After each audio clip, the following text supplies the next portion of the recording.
Hi everyone, for today's book review we're going to be checking out this lovely little book called The Beaver, the first steamship on the west coast.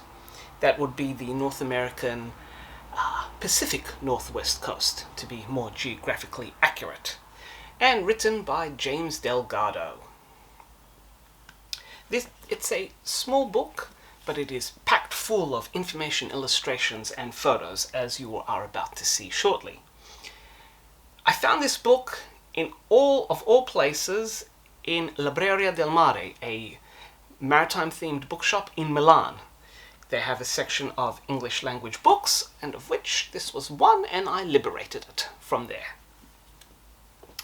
This wonderful book tells the story of the Beaver, which, as the subtitle will tell you, it is the first steamship on the US Pacific Northwest coast.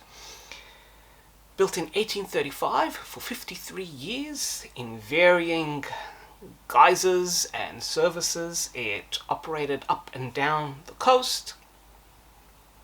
Initially for the Hudson Bay Company for trading beaver and fur pelts, hence the name Beaver.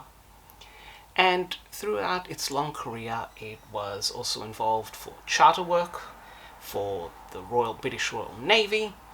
It ended its days as a humble towboat, and when it ran aground, it then had a twilight of being a center for photography and salvage. Everyone apparently wanted a piece of the Beaver, before, in 1892, the wreck finally broke into pieces and slipped beneath the surface. This book covers the complete history of this ship, and it is told in a beautiful, clear, logical format, covering the ship from its construction, historical context, through to the way it operated, its various captains, some of whom weren't the most pleasant of individuals, through to its Royal Navy service, to its towboat service, and then ultimately to its wrecking, salvage, and postscript, what we know about it today through the wonders of modern archaeology.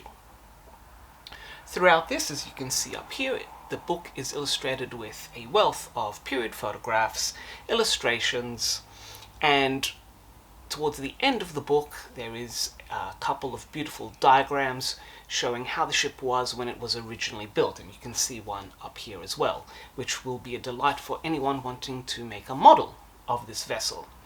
Of course, if you want more information about this ship, then there is plenty of actual artifacts and relics and sources available at the Vancouver Maritime Museum. So should you be in the region there, go! This is an informative, fascinating book that I found completely interesting and a very easy read. It is a good record of a very important vessel that had a critical role to play, not just in economic, social, colonial development, but also with industrial maritime history. This ship was among the first generation of paddle steamers, and it is fascinating to see how the technology matured over time.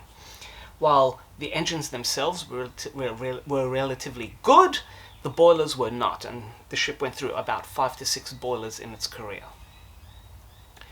If you're interested in early steamship technology, if you're interested in some of those lesser known ships, if you are just interested in ships in general, then do check out this book. This vessel definitely deserves to be wider known beyond its immediate geographical context, and this book is a fantastic record of that.